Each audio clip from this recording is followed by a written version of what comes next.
the city that we began in the city that never sleeps, New York, about 6 weeks ago, and it was so profound. We spent time there, like connecting with the roots of the Krishna movement. Bhaktivedanta Swami, he reached New York in 1965, so we followed his footsteps. And all the things he experienced and did. And then from there, what can I say? We went to Toronto, Phoenix, San Francisco, LA, Silicon Valley. I wasn't just hanging out at the beaches, although we did go to Long Beach for spiritual purposes, of course. And then from there, we went Silicon Valley. Silicon Valley was incredible. Like, we did so many events with the top corporate firms, Google, Intel, Salesforce, Apple. And we also did the universities there, Stanford University. And yeah, and then from there, we went to Dallas, Houston, Columbus, back to New York, New Jersey. And then last week, I took a flight from New York to go to Ghana, West Africa. West Africa is an incredible place. I've been to Nigeria, Benin, and I've wanted to go to Ghana for so long. And it was a beautiful, beautiful experience sharing spirituality there. So I'll try and share a little bit of that with all of you today. This is super informal, so it's like I'm just going to kind of, share some things with you. And yeah, if you guys got questions and stuff, then definitely do ask them. Sorry, I'm just kind of fiddling around with this just to get it all perfect. I'm still not technology savvy. I'm not in the center of any of these, but it's okay. I think it's good enough. You look great. You look great on screen. I look great. Okay, wonderful, wonderful. That's coming from you. That means a lot, you know. Thank you, Maharaj. So yeah, I'll just begin with some prayers, and for sure, like any questions you guys have, I'm going to be looking on Insta. I think we got about 120 people on Insta, and then we got 80 of you here. So really happy. I'll share some things with you, and then we'll open it up for some discussion. Just to begin with some prayers of gratitude and blessings. Om Jnana Timirandhasya Jnananjana Shalakaya Chakshurunmilitam Yena Tasmai Shri Gurave Namaha. Shri Krishna Chaitanya Prabhu Nityananda Shri Advaita Gadadhar Shrivashadi Gaura Bhakta Vrinda. Hare Krishna, Krishna Krishna, Hare Hare, Hare Rama, Rama Rama, Hare Hare. So yes, thank you everyone. Thanks for those on Insta. I'll try to monitor all of these comments and different things. Thank you so much for being here. So as mentioned, last week I took a flight from New York to Accra, and we flew into Ghana. Ghana has always fascinated me. West Africa has always fascinated me. In fact, I just love Africa. Africa is the land of singing. It's the land of dance. And I always find those who I meet in Africa to be so heartfelt. I think in my life, I struggled with this a little bit. I always felt like relationships and opening up and sharing the heart was something I always struggled with.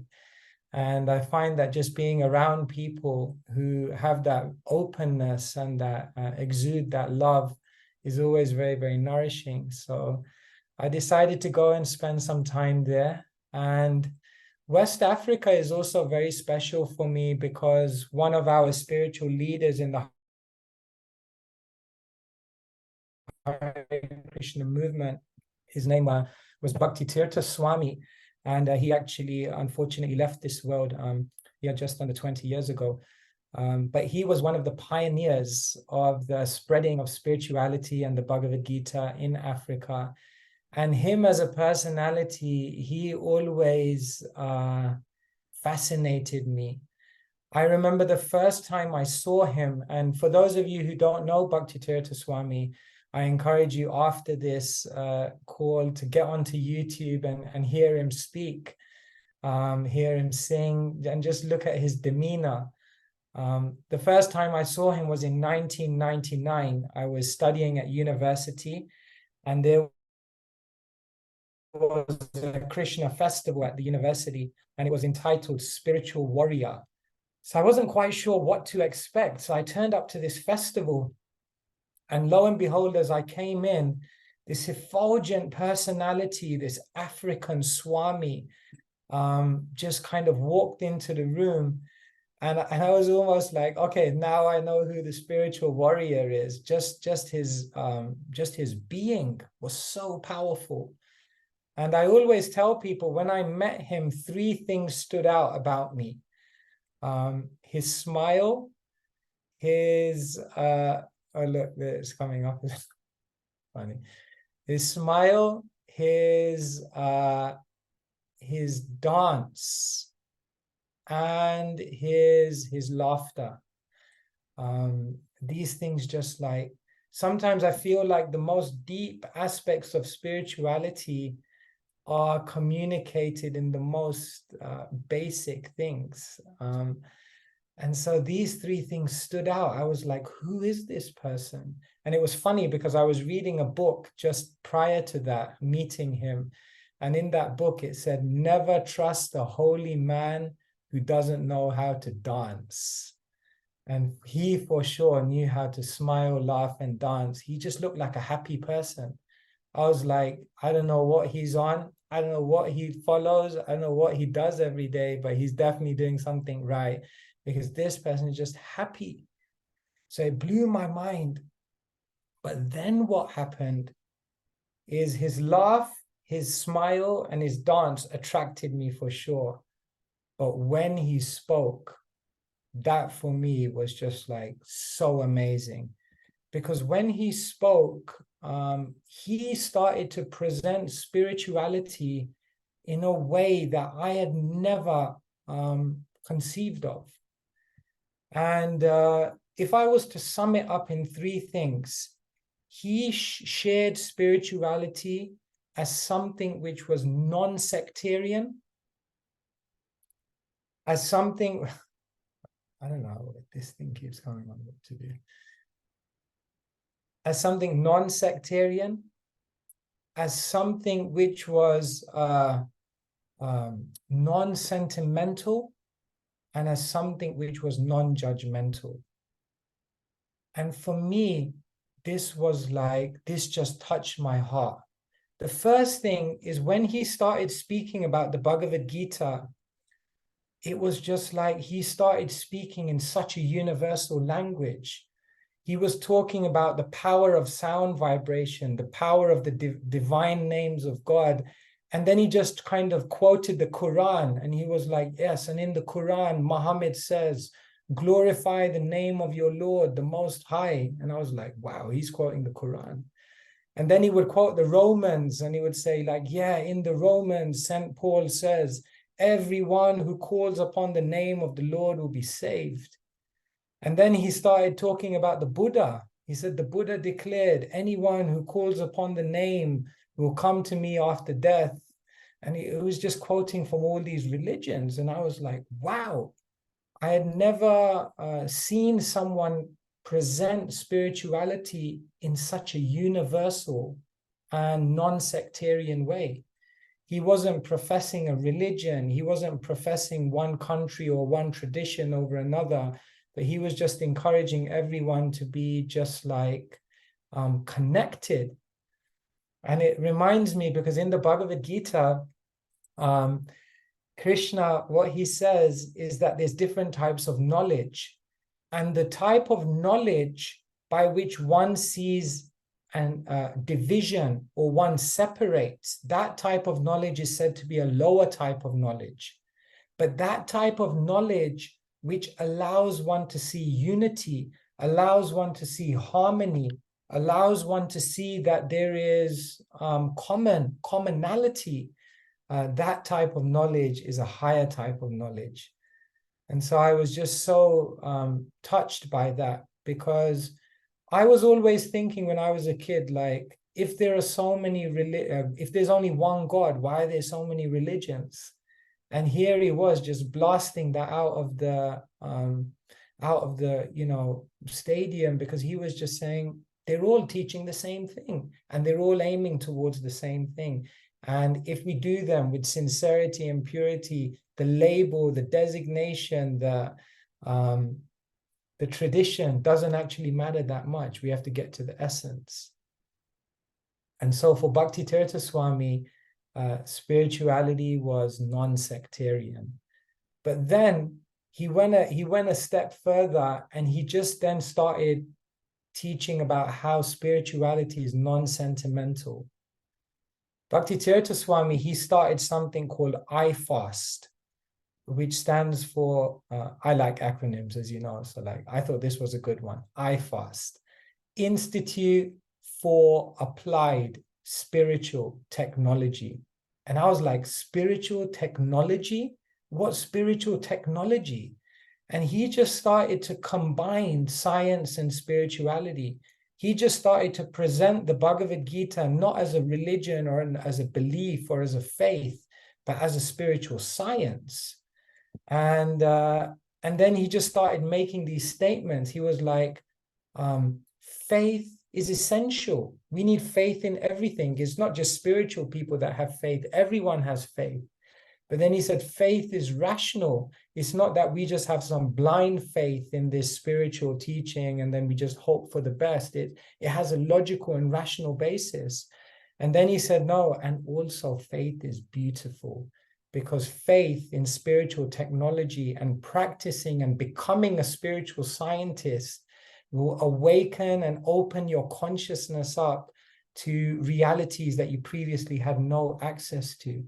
And so he started teaching spirituality not as just something we follow as a dogma or as a kind of culture or a tradition, but he started presenting it as a spiritual science. And I was like, wow, this is what I've always been looking for, because I thought it was one or the other, either you're spiritual or you're scientific.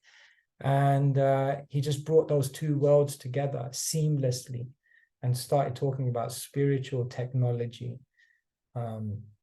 I was like, I'm ready to put my phone away, close my laptop, get rid of all that technology. I want this spiritual technology. Let's do that one, So he presented it as non-sentimental. And for me, that was a breakthrough. That was just profound.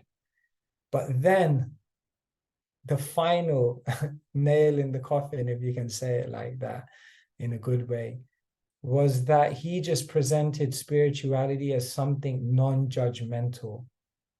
He just brought so much heart into it. He brought so much love into it. He brought so much humanity into it. Sometimes you meet spiritual people who are very learned, very austere, spiritual people who are accomplished in so many ways, but they just lack heart. They lack the love. They lack the human connection. And then with Bhakti Tirtha Swami, I just found that he just had this humanity, this kindness, this love.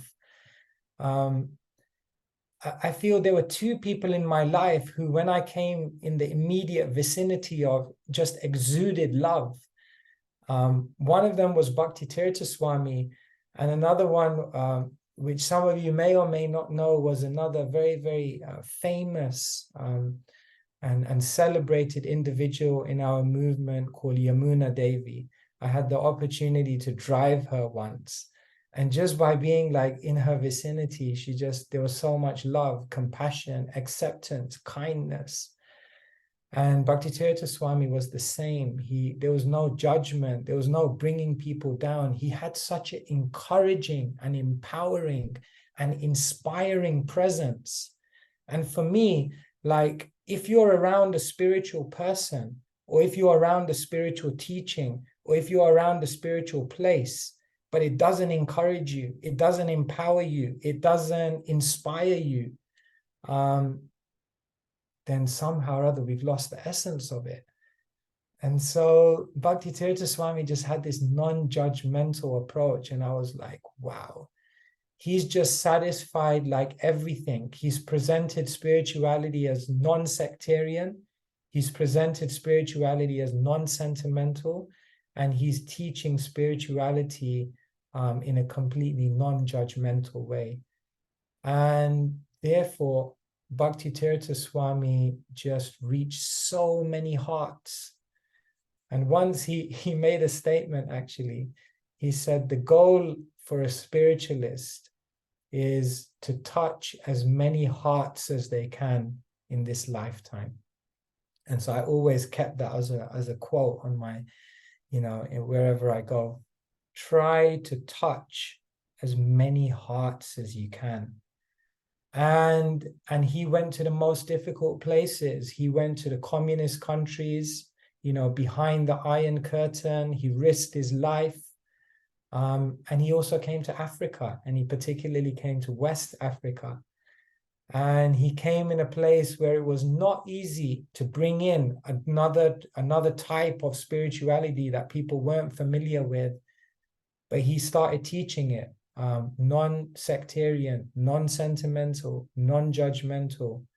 And if you go to West Africa today, if you go to Ghana today, please do go.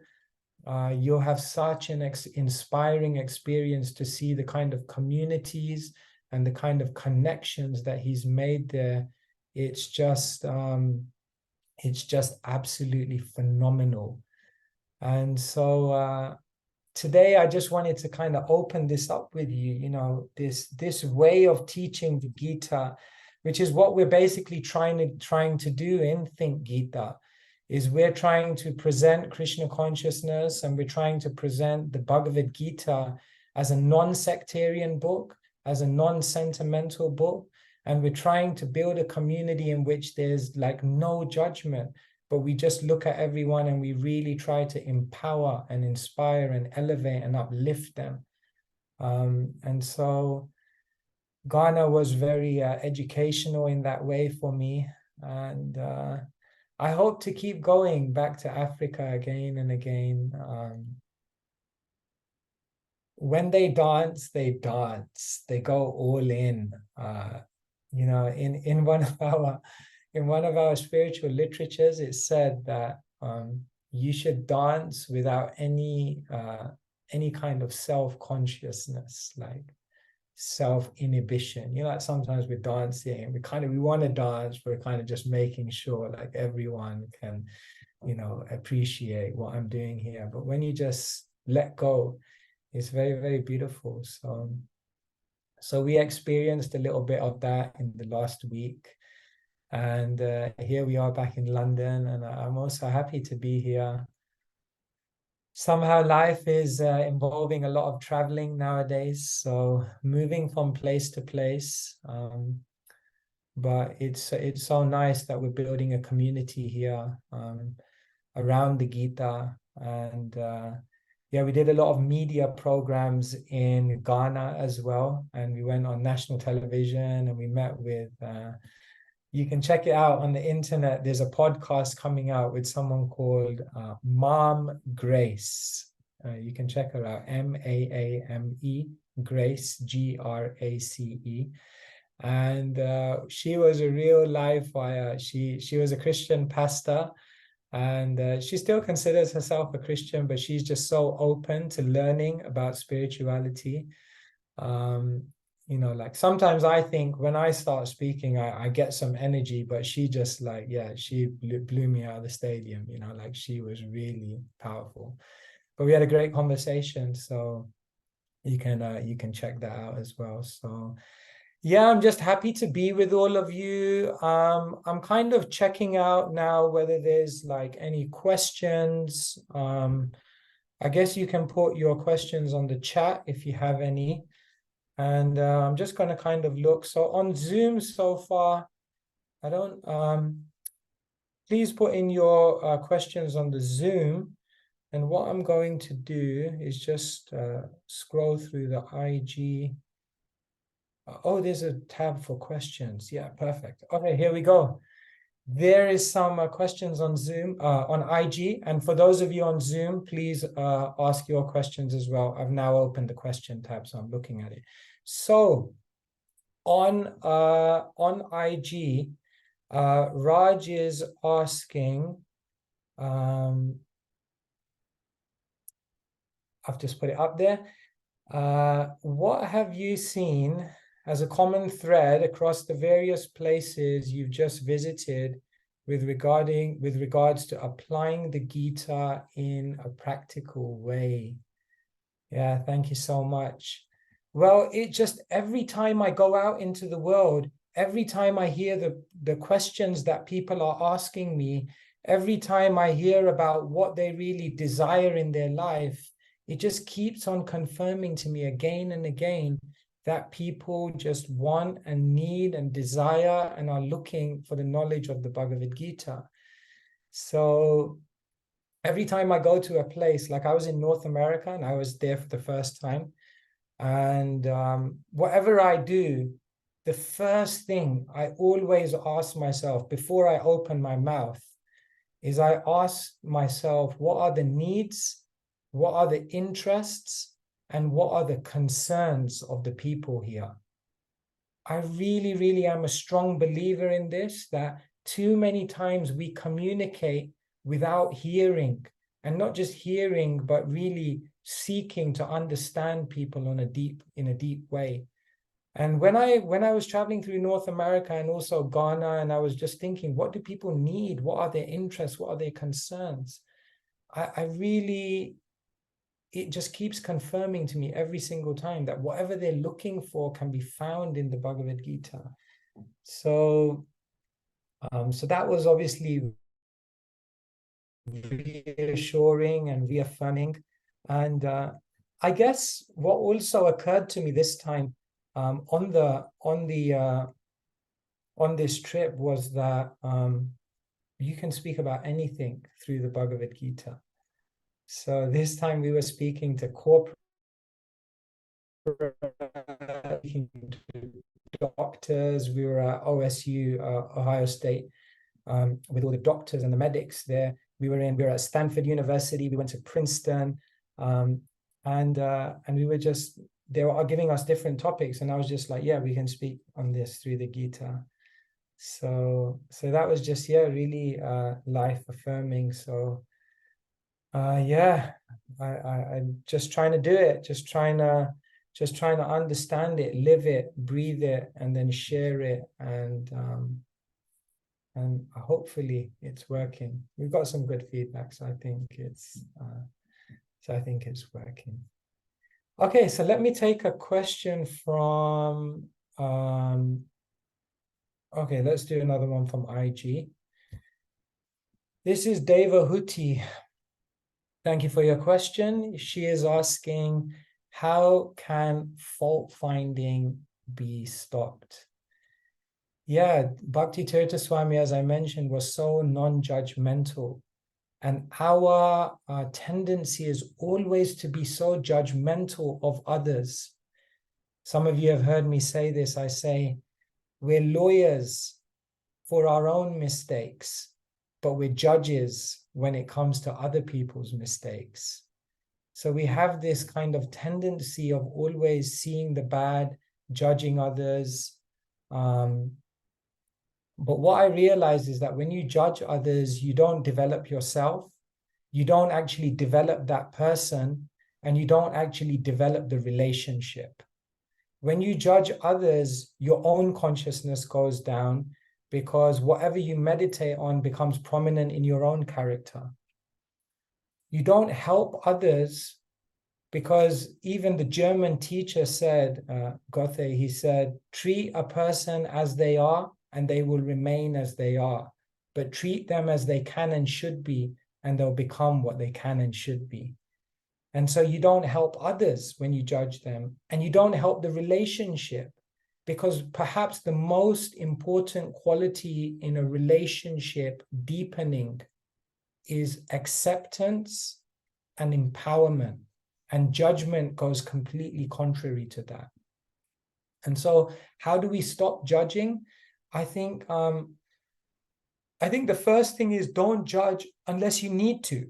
Just develop a habit whereby if you see something and it's got nothing to do with you and you have no power to improve it, just don't judge it. There's no need. Oftentimes we just judge things because there's like something to be judged. But maybe let's not even go there. Let's not even judge things that don't concern us. And then the second thing I would say is, when judging, always simultaneously, if you have to find a fault or you see a fault in someone, at least in your mind, try to find one good thing as well. Just to say, like, I see this bad thing, but can I also see one good thing as well?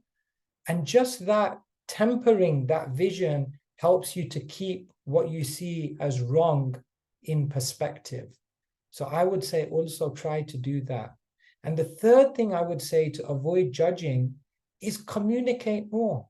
They say so many of the problems in the world would be solved if instead of talking about each other, we talk to each other. So right now, all of us are on this call, me included. Ask yourself, can I do this in a relationship right now? To avoid judging when I don't need to. To number two, when I do have to make a judgment, try to see something good. And number three, when there is a tendency to judge, to actually communicate and try to find out what could be behind this. When we have that level of maturity, when we have that level of spiritual balance, then we can really, really help people. And so thank you, Devahuti, for that important question. Like, how do we avoid being judgmental? Just be kind. Just try to see the good in others. Try to fan the spark. And remember, treat someone as they are, and they'll remain as they are. But treat them as they can and should be, and they'll become what they can and should be. So yeah, really appreciate that. Oh my goodness me, I've got 20 questions on IG. And then I've got questions coming in here. Okay, for egalitarian purposes, let us now go to Zoom. And on Zoom, who are we going to go to here? Okay. Pankaj, thank you so much for your question, is asking, how do we know, he or she, if they're progressing on the right path, direction spiritually? Yeah, sometimes we're not sure. We have so many doubts. Am I progressing? Will I be able to do it? Is this community, is this tradition, is this institution really what I want to be part of? We have all these questions. I think, well, today, Pankaj, I talked about three things: being non-sectarian, being non-sentimental, and being non-judgmental. And I would say to you, if you're progressing in spirituality, then all these three things should be happening in your character. You should be becoming more non-sectarian. There's no friends or enemies. There's no us and them. There's no you're this, I'm that. We're learning to see more and more that there's a spiritual unity between all of us, a vision of equality, as Krishna talks about in the Bhagavad Gita. So as we're able to do that, to be more understanding of the analogies between us, then we can understand we're really becoming more spiritual, because we're actually seeing the spiritual equality of everyone. Second thing is, if you're becoming more spiritual, naturally, you're going to be less, it's not just sentimental, it's scientific.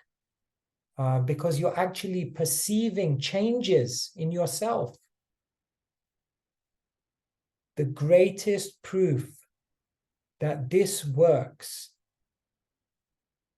is that it transforms your character.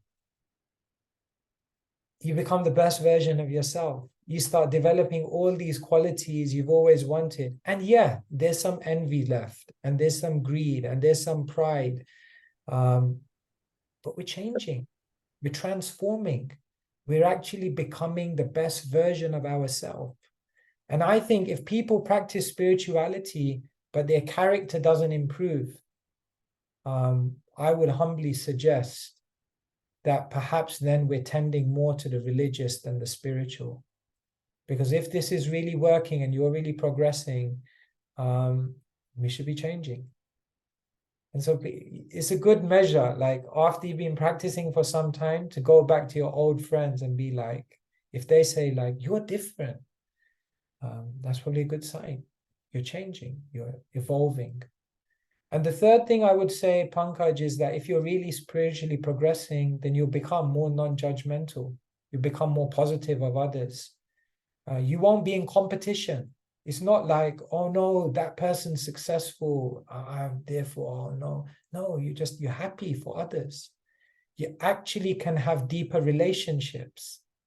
This is also a classic sign that you're advancing in spirituality, because your capacity to have deeper relationships, deeper connections, deeper reciprocations with people, because you sincerely want them to be the best they can be. You're not trying to pull them down.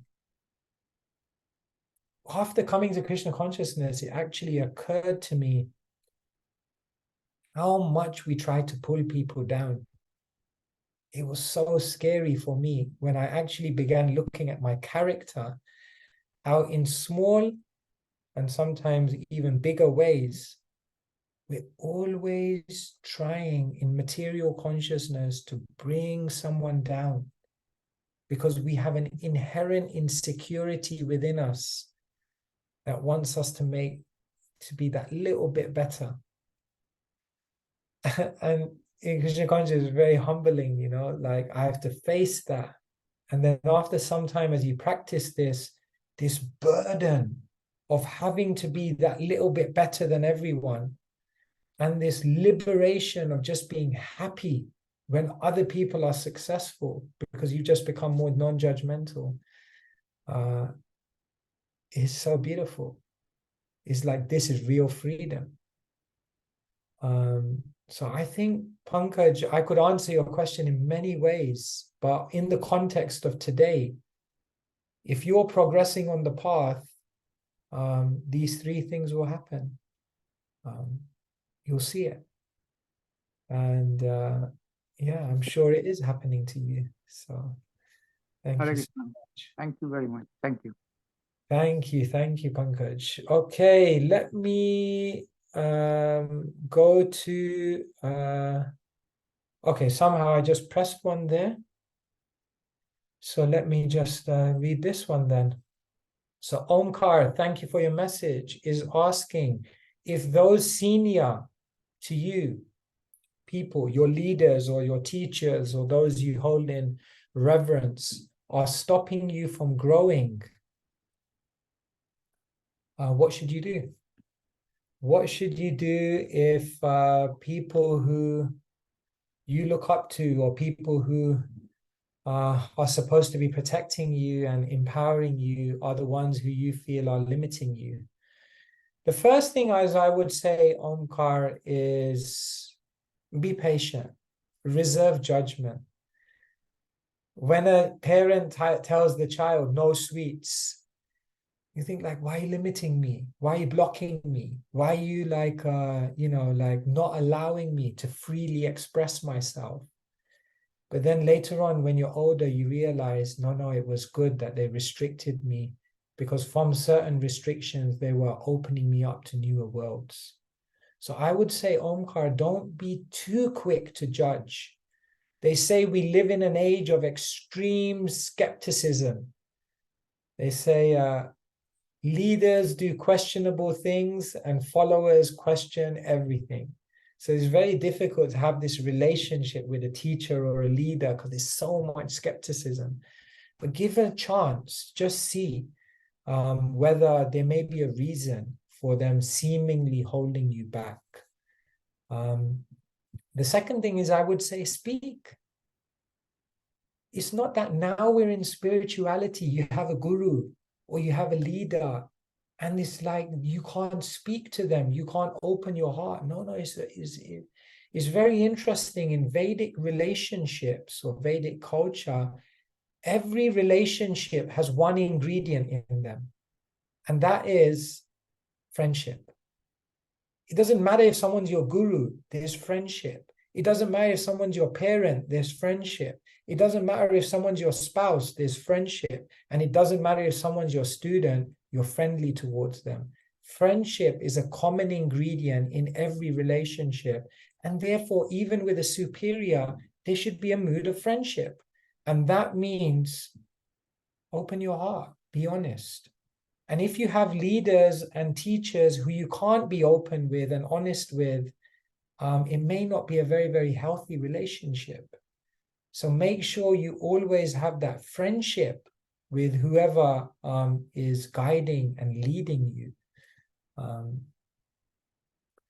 And then the third thing I would say is, you don't just have to have one leader, have many. Why just one guru? You can have many gurus. I, in my life, feel like I have gurus, like, not because I want like 20 gurus so that, one of them will give me the answer I'm actually looking for. Not in that sense. But I just have gurus who help me for different things. Like, so some of you may be familiar with the Hare Krishna movement. So it's like someone like, for example, His Holiness Sachinandan Swami, some of you may know. He is very kind to me, and he's my guru in many ways. But for certain things, I know he is a deep inspiration to me. And then there are other gurus who are in other ways, like inspire me deeply. And oftentimes these gurus or teachers or leaders are very, very different. I mean, if you wanted to find a community of people which were more different than the Hare Krishna tradition, I don't think you could do it. I mean, you'd be really hard pushed. But this variety is so beautiful because all of them nourish me in a different way. And so what I would say, Omkar, the third thing is that have many leaders. Well, why limit yourself? Of course, do it in such a way that they don't step on each other's toes and it doesn't become complicated and all that stuff. But it's a beautiful thing. Have all these people in your life who are helping you is so great. So thank you. These questions are amazing. You're nourishing my own life by asking all these beautiful questions. Okay, let me come to the Q&A on Zoom. Okay, Anne, I think. What advice can you give us about reconciling a non-judgmental spiritual approach with the weight of convention, namely parental expectations around what we should do, study, and love? That's such a profound question. Thank you so much. Yeah. There are people around us who love us and who have many expectations of us. And we want to please them. We want them to be happy. But sometimes it doesn't support our inner spiritual aspirations. And it's hard not to also judge them. Because sometimes I was also looking at people who had a lot of expectations in my life. And I was kind of like, I think they just want me to do this for their benefit. I don't know if you ever had that experience. But sometimes someone puts an expectation on you and you think they only want me to do this for their benefit. And then how do we be non-judgmental in these times? How do we try to see the good and also try to please people and like that? Again, what I would say is communication. What's occurred to me that this is the biggest problem in the world that we live in today, that people just don't communicate enough. I was culprit number one. I probably still am. but we just don't speak enough about our heart. Communion comes from communication. These are all related words. And I think, a lot can be solved by just having more open-hearted exchange. So with those who love you and have expectations of you, try to share your heart with them. Try to explain to them that you have a calling, you have a vision, you have a North Star.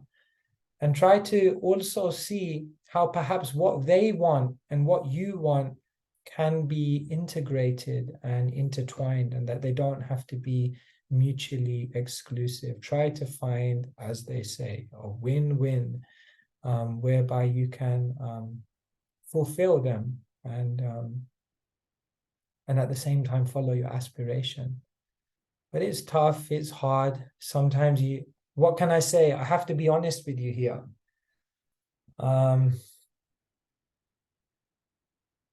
Sometimes you're going to have hard interactions, difficult interactions with people you love to follow your aspirations. That's life. And eventually they'll come round, they'll understand, they'll appreciate. So don't do it whimsically, don't do it insensitively, don't do it harshly, don't do it impulsively.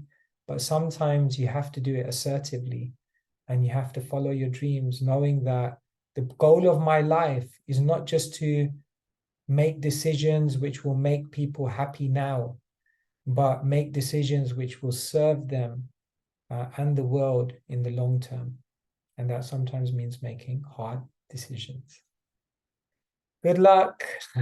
Maybe you have one of those decisions to make. If you do, our prayers and best wishes are with you. I'm looking at the time. It's coming to 8:45, and I don't also want to just impose on everyone too much. So what I think I'm going to do is, for those on Zoom, if you can just hang on. Oh no, not for those on Zoom. For everyone, you can hang on. And I'm just going to make a final few advertisements, because we want to take this opportunity to sell you something. No, I'm joking. We want to take this opportunity to have you all connect with us in a deeper way. So yeah, please, number one, please keep coming to this weekly podcast. We're trying to build up the community. It's so encouraging to see 120 of you on a Thursday evening. I'm really happy. And then on Instagram, we have another 120. So that's wonderful. And the second thing is, end of each month, we're meeting in Covent Garden. So 30th November will be the next one.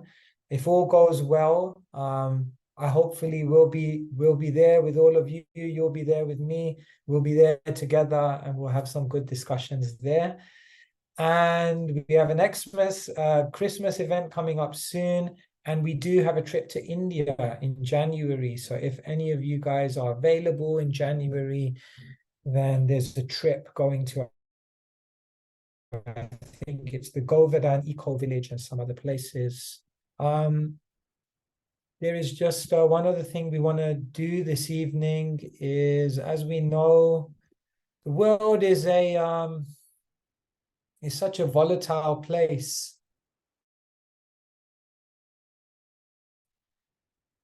In this world, there's so much violence, there's so much hatred, there's so much division, so much enmity, animosity, aggression. So we want to just say a prayer. We know that in the world today, there are conflicts going on.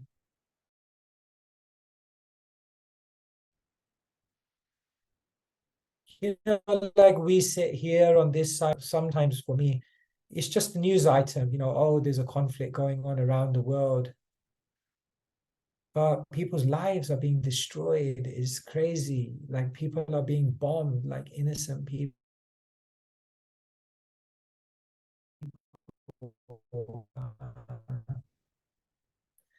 this is like a few seconds here just to pray.